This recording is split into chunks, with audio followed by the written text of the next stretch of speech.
Thank you for your remarks. Next up, we have Jean-François Seznec. Jean-François Seznec is an adjunct professor at the McDonough School of Business at Georgetown University and at Johns Hopkins School of Advanced International Studies. He teaches classes on finance, energy, and politics in the Persian Gulf. He holds an MIA from Columbia University from 1973, an MA and a PhD from Yale University in 1994. He has published and lectured extensively on chemical and energy-based industries in the Gulf and their importance in world trade. He is interviewed regularly on national and international TV, radio, and newspapers. Dr. Seznec has 25 years' experience in international banking and finance, of which 10 years were spent in the Middle East. Dr. Seznec is managing partner of the Lafayette Group, a US-based consulting and investment company. His research centers on the influence of the Arab-Persian Gulf political and social variables on the financial and oil markets in the region. Thank you very much. When you give the dates, it makes me feel very old all of a sudden. But Christian has asked the question, can the regime survive the changes in prices and whatnot? And maybe the title of my little talk now is about, can the Gulf survive a long-term decline in oil prices? And of course, I will have an absolute answer. But let me start a little bit on where we are today and see how where this takes us. Obviously, the prices in the past 6 months, the prices of oil have gone down by half. The prices of natural gas in the region, in the Gulf, especially as far as Qatar is concerned, has also gone down by half because they are linked to the price of oil. So in actual dollar terms, it means that Saudi Arabia had an income in 2014 of close to $320 billion. A billion is not what it used to be, but it's still not so bad, right? Well, that income is now going down to probably about $160 billion. And we've seen that already happening. The UAE, which is of course one of the richest countries around, has had an income of about between $90 and $100 billion per year and is now down to 45. Kuwait is about the same because their production of oil is similar a little bit to the UAE, not quite, but close enough. The main concern is really about Qatar, because even though Qatar is still an oil producer, Qatar produces 800,000 barrels a day, but in a country where you only have 200,000 nationals, it's not so bad. But their big wealth, of course, lately in the past few years were from liquid natural gas, and they now only make $12 billion on their natural gas when they used to make probably close to 50. Now, the Qatar income is vastly exaggerated by everyone because most of the Qatar income is computed on the basis of the price that Qatar sells to Japan. And they did sell to Japan at $18 a million BTU, which, I don't know why they measure it in millions of BTUs, but let's live with the markets. But if you compute that at $18 a million BTU, Qatar was making about $80 billion a year. The fact, however, is that that's not what the Qataris are getting. That's what the journalists think Qatar is getting, and I hate to say, but it's probably what some of the leadership of Qatar thought they were making. In reality, you have to cut that by $6 because that's what it costs to bring a ship from Qatar to Tokyo.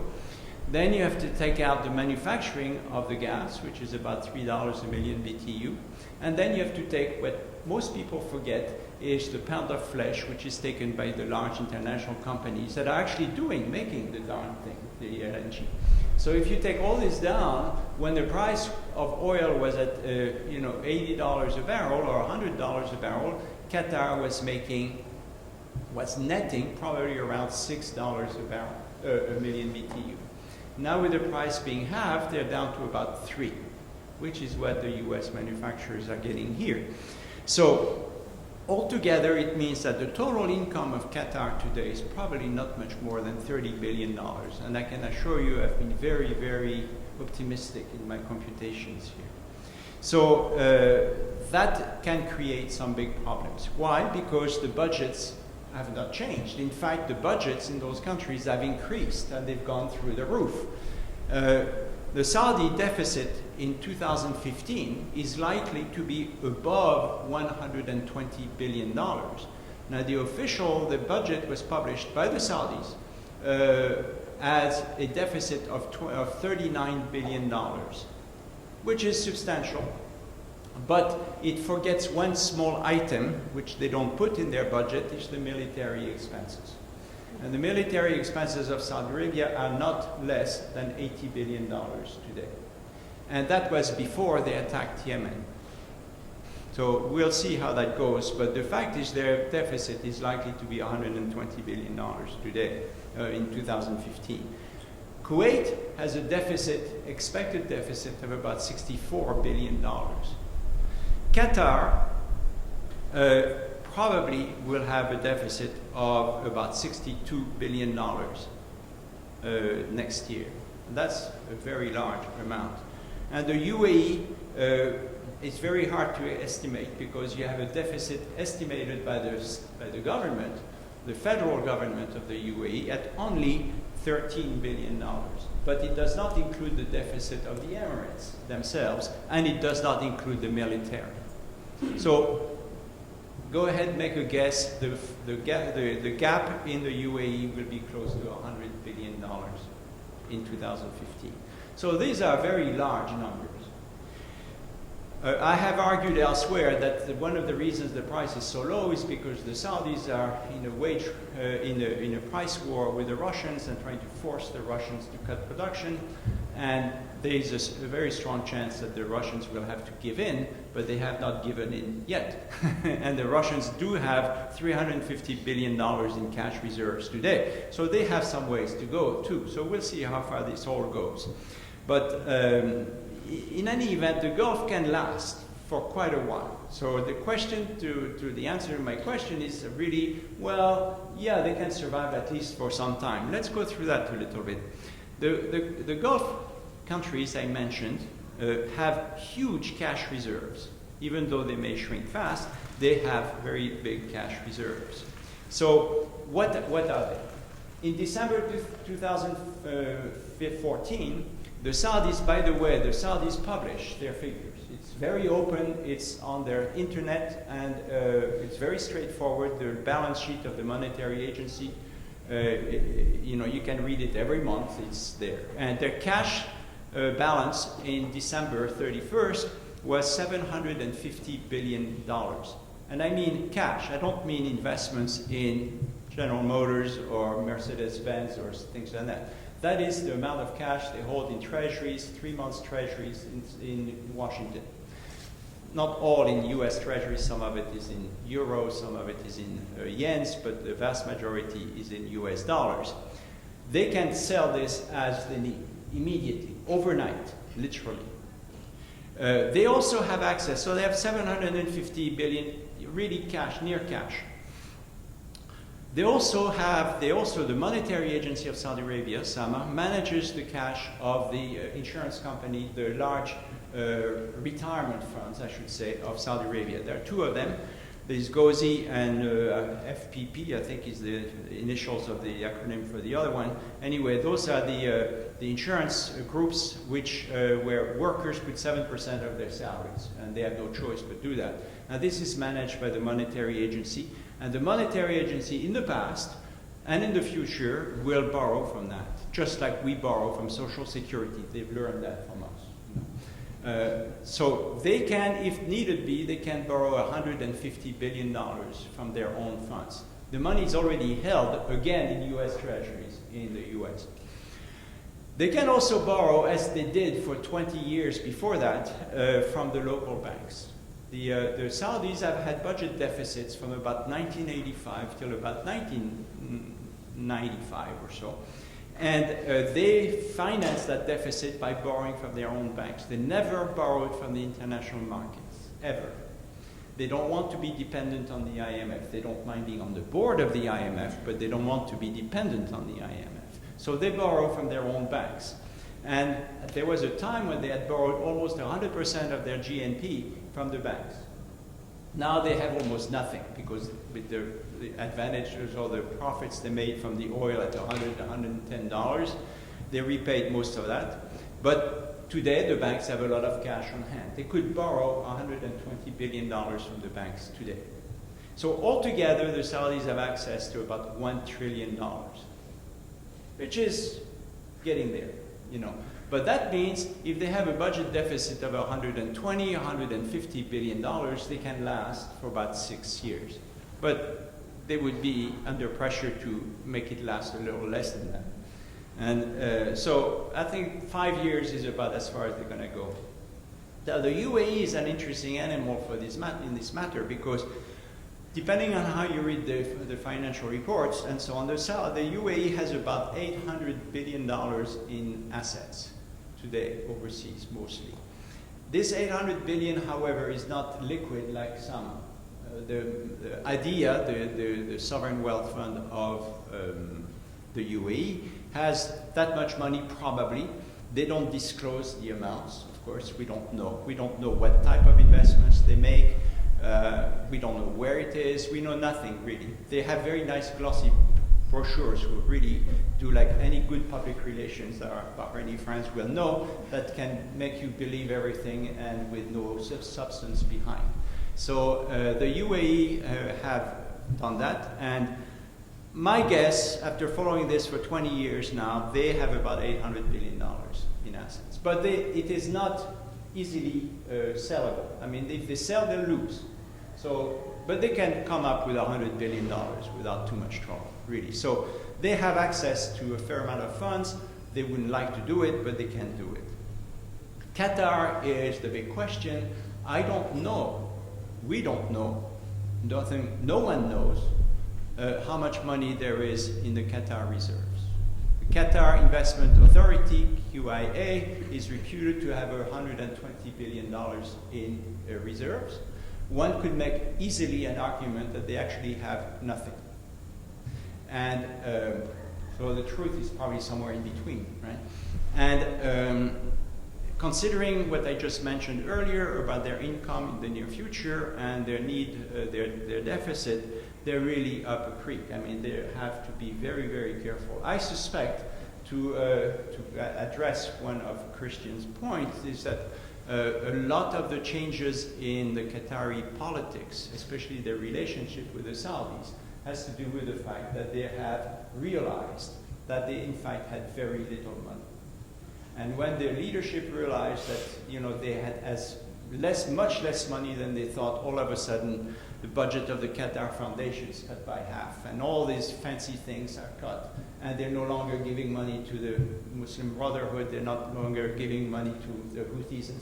They probably never did, but the Saudis said they did, et cetera, et cetera. So I think that has changed the policies, and I think they're now much closer to the Saudis and the UAE than they were in the past, because I think they realize that they're out of, or at least they don't have as much as they thought they had. Kuwait is also an interesting situation, because Kuwait, as we all know, is a country that is, you know, somewhat dysfunctional in the sense that Parliament, to this day, Parliament and the Emir never agree on anything. It doesn't matter what it is, they won't agree on it. So no decisions get made, and Kuwait is really going back in their economic growth. But they still have about $400 billion in cash reserves through their reserve for future generations, which they can access if they need to. So they also have time, they could go on, and they use that RFFG, the Reserve for Future Generations, when the Iraqis invaded Kuwait. That's what saved them. You know, the Kuwaiti government, or in exile, could pay each Kuwaiti in exile a salary every month, a substantial amount to each family, and it made them survive. So they have the ability to get into that reserve and fund their deficits. But if the Gulf, there is a major issue that's slightly just not an accounting issue on how much they make money from oil and spend. The Gulf has been trying very hard to move away from oil as being their main source of money. And I'd like to focus a little bit on Saudi Arabia on that. What we see in Saudi Arabia today is a massive, and I mean massive, industrial development in the country.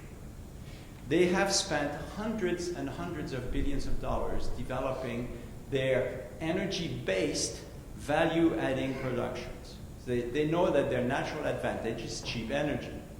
And they have a lot of capital, so what do? They go into chemicals, they go into fertilizers, they go into metals, anything that requires a lot of cheap energy.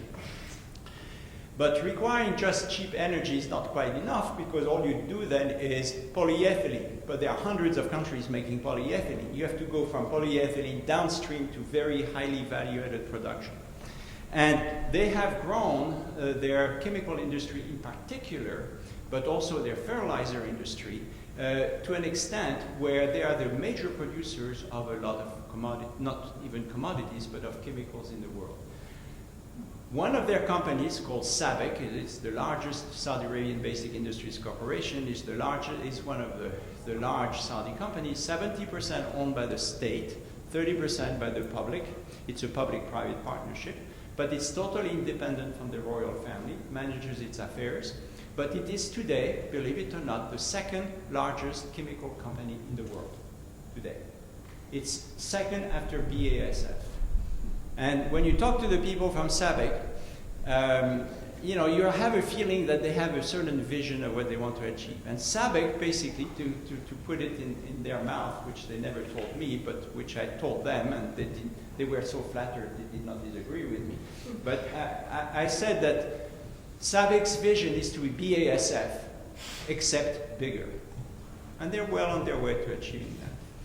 So, but that's only one company, and they have their own manners of industries. And they have other companies, they sell to other companies downstream.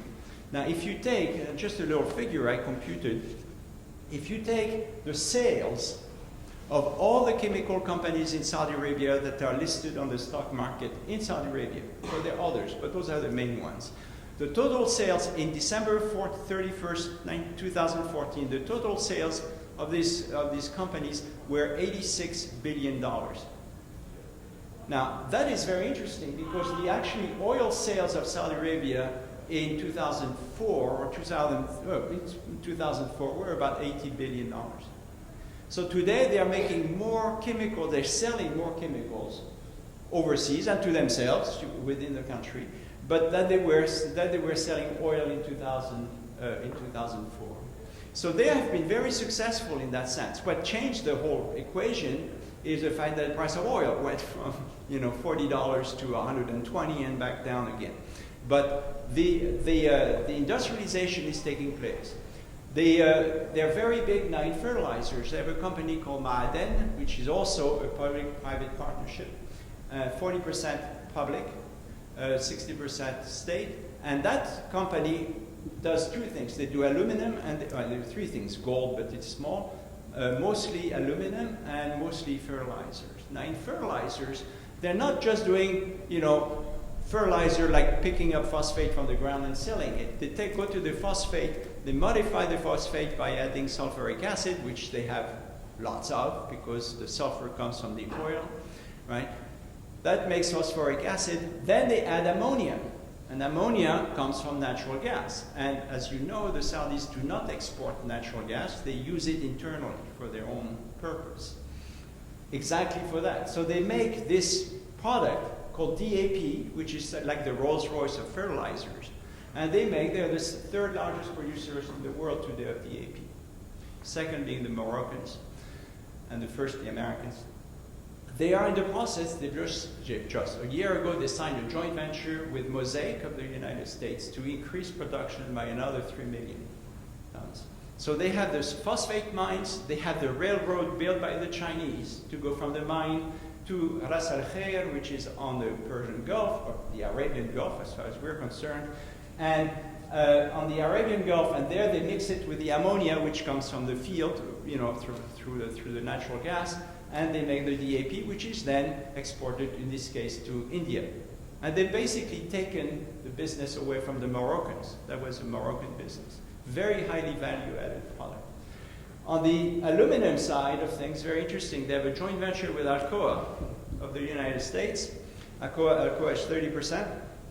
But they have bauxite mines, again in the north of the country, coming in the same railroad to Ras Al Khair, being mixed with caustic soda. And for those of you who remember your chemistry courses from high school, you will remember that to make alumina, you need bauxite and caustic soda. You mix it, and you get alumina. Then you take alumina, put a lot of electricity, as cheap as you can, you get alumina. And the Saudis have the cheapest electricity in the world because they get their gas for very little.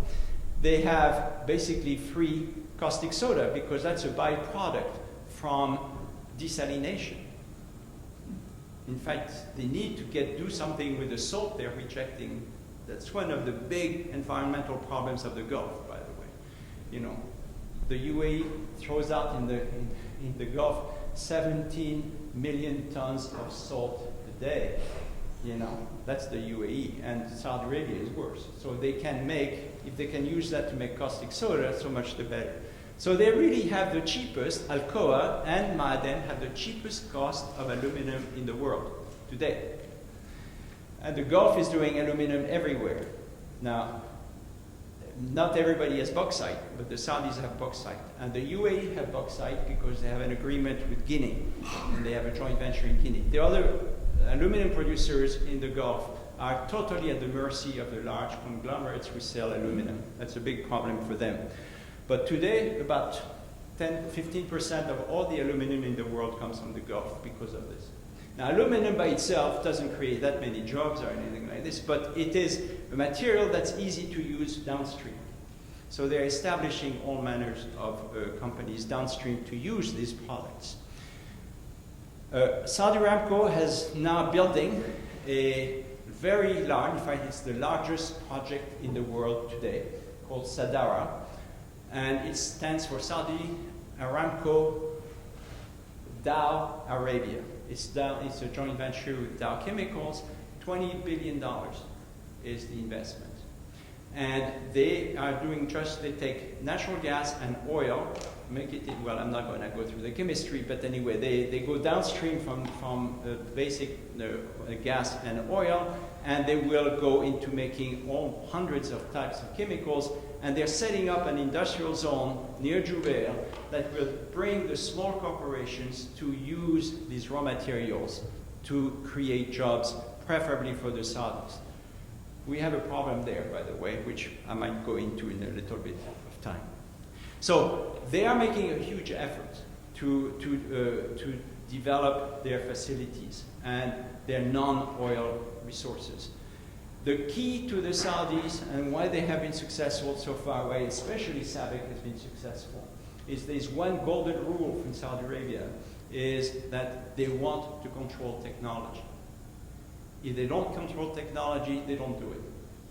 And Rachel, we were talking about that at lunchtime. Of course, she's a specialist on nuclear issues, and one of the big issues is the Saudis want to control technology. So if they cannot control technology, they're not going to invest with people who don't give them the technology. It's just that simple. So by controlling technology, they can feel very comfortable that they will become what is their vision. And what is the vision of the Saudis on these matters is that they want to be as dominant in chemicals and in fertilizers than they are today in oil. That's the vision. So we'll see how that goes. There's one major issue, though, that I have to talk about, is that if they are successful, and they are getting successful, they're not totally successful yet, but they are getting successful, is that the $86 billion I told you is the total sales of these companies. Where does the money go to? The money goes to the public, right? Because it's the companies own it, so they pay salaries, and 85% of the employees of these companies are Saudi, so it ends up being in the public. They make a lot of profits, they pay dividends, the dividends are paid to the public. It's not paid to the state. The state makes $160 billion in oil, but they make almost nothing from the industrialization of the country. So for the country as a whole, it's very good. But for the state, it's terrible. And so that is a big issue for them. So what's the result of all this? Well, the result is very simple. Is that if the price of oil stays down for a long time, and they really continue to be successful in value-added production and industrialization, they're going to have, God forbid, I use the word even, they're going to have to establish a taxation system. Because they're going to have to take money from the public to pay to the state. So how much? And you already told me I had only how many minutes? About 3 to 4 minutes. All right. Okay, I only have 2 hours to go. So in essence, that's really what has been the case. So how long can they last at low oil prices? Well, the oil prices are at $50 today. My guess is, and that's really something where you can imagine we have interesting discussions with the oil analysts, is that I think the price will go back up to 80 by September. Why? Because I think the Russians are going to give in. They cannot last. The Russians are now spending out of their budgets, and about probably a couple $100 billion a year. They only have $350 billion left. We know Putin is Putin, but he's also a very smart man, and I think they will negotiate. They are trying to negotiate now as we speak, and every day the Minister of Oil of Saudi Arabia says, all we want to do is work with our friends outside OPEC, and if they make an effort, we'll make an effort. So the Saudis now are producing increasing production. They're now 10 million barrels a day, and they will, if the Russians, for one reason or another, decide that their production has to decline, they will never announce it. But it will decline, in my opinion, by 500,000 barrels. The Saudis will match. If the production altogether goes down by 1 million, prices will go up to 80. I have a whole dinner bet on that, so I hope I'm right. But in any event, I think that will help a lot. If it doesn't help, they can last 5 years. And and they still have to continue their industrialization at full speed. Eventually, they have to move away from oil altogether. In 10 years' time, the Saudis will be producing very little oil because they will be mostly producing value-added productions at home using their own reserves. I guess I'm out of time. So thank you very much.